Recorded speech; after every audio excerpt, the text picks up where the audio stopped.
జగన్మోహన్ రెడ్డి ఎన్నికలకు 6 నెలల ముందు వైనాటు 175 అంటూ ఆర్భాటంగా అభ్యర్థుల ఎంపిక ప్రారంభించి నేడు 175 స్థానాలలో అభ్యర్థులు దొరక్క పిల్లి మొగ్గలేస్తోంది. తెలుగుదేశం జనసేన కూటమి విచ్ఛిన్నానికి జగన్మోహన్ రెడ్డి చెయ్యని ప్రయత్నం లేదు. ఎట్టకేలకు టీడీపీ జనసేన కూటమి ఏర్పడటం, వారు సీట్లు ప్రకటించడంతో వైసీపీ పార్టీ సగం కుదేలైంది. వైసీపీ పార్టీ నుంచి ఓటమి భయంతో ఎంపీ ఎమ్మెల్యే అభ్యర్థులు జారుకుంటున్నారు. జగన్మోహన్ రెడ్డి అభ్యర్థులను ప్రకటించిన తర్వాత ఆ అభ్యర్థి పారిపోతుంటే మరొక అభ్యర్థి, ఆ అభ్యర్థి కూడా పారిపోతే మరొక అభ్యర్థి అంటూ ఇప్పటికీ మన నియోజకవర్గాలలో 3 సార్లు అభ్యర్థులను మార్చారు. పెద్దారెడ్ల హవా ఉన్న నెల్లూరు జిల్లాలో రెడ్లు వైసీపీ పార్టీకి దూరంగా జరగడంతో జగన్మోహన్ రెడ్డి దిక్కుతోచని స్థితిలో కొట్టుమిట్టాడుతున్నారు. గత్యంతరం లేని పరిస్థితులలో పార్టీలో నెంబర్ 2గా అక్రమ సంపాదన కేసులలో కూడా నెంబర్ 2గా ఉన్న విజయసాయిరెడ్డిని నెల్లూరు ఎంపీ అభ్యర్థిగా ప్రకటించారు. విజయసాయిరెడ్డి రాజ్యసభ సభ్యుడిగా ఇంకా 5 ఏళ్ల కాలమున్నా మళ్లీ ఎంపీగా పోటీకి దింపే పరిస్థితి. కృష్ణా, గుంటూరు, నెల్లూరు, ప్రకాశం, ఉభయ గోదావరి జిల్లాల్లో వైసీపీ పార్టీకి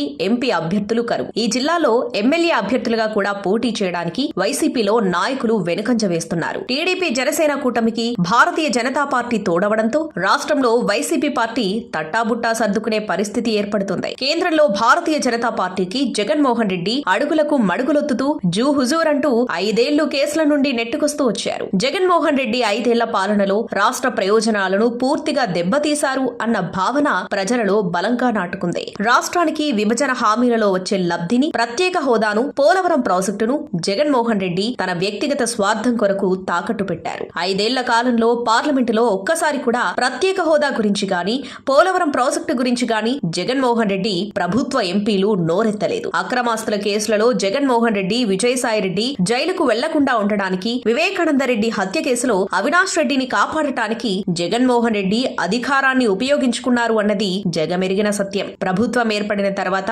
అన్ని వర్గాల ప్రజలను సమభావంతో చూడవలసిన జగన్మోహన్ రెడ్డి ప్రజలను కులాలు, మతాల వారీగా విభజించి పాలించడం మొదలుపెట్టారు. రాష్ట్రంలో జగన్మోహన్ రెడ్డి కులానికి ప్రత్యామ్నాయంగా ఉంటున్నారన్న భావనతో కన్నా కాపు కులాలను వేధించడమే లక్ష్యంగా జగన్మోహన్ రెడ్డి పాలన సాగింది. వీరికి అండగా ఇతర కులాల నుండి మద్దతు తెలుపుతున్న వారిని కూడా జగన్మోహన్ రెడ్డి వేధింపులకు గురిచేసి హత్యలు చేయించిన సంఘటనలు కోకొల్లలు. టీడీపీ జనసేనకు అండగా నిలబడుతున్న దళితులు, ఎస్సీలపై జగన్ ప్రభుత్వంలో జరిగిన దాడులు గతంలో ఎప్పుడూ జరగలేదు. జగన్మోహన్ రెడ్డి అహంకార ధోరణితో రాష్ట్రంలో అభివృద్ధి పూర్తిగా విచ్ఛిన్నమైంది. జగన్మోహన్ రెడ్డి సొంత సామాజిక వర్గం కూడా జగన్మోహన్ రెడ్డి పాలనా వైఫల్యాలపై తిరుగుబాటు చేస్తున్నారంటే రాష్ట్రంలో పరిస్థితిని అర్థం చేసుకోవచ్చు. రాష్ట్రంలో శాంతి భద్రతలను కాపాడవలసిన ప్రభుత్వ పెద్దలే శాంతి భద్రతలకు విఘాతం కలిగేలా ప్రవర్తిస్తూ తీసుకుంటున్న నిర్ణయాలతో ప్రజలు వైసీపీ పార్టీని ద్వేషిస్తున్నారు. రాష్ట్ర వ్యాప్తంగా నదులలో దొరికే ఇసుకను జగన్మోహన్ రెడ్డి తన ఆదాయ వనరులుగా మార్చుకుని 40 భవన నిర్మాణ కార్మికుల ఉపాధికి గండికొట్టారు. ప్రభుత్వ ఉద్యోగుల డిఏ సొమ్ములను వాడుకుంటూ వారి భవిష్య నిధిని కూడా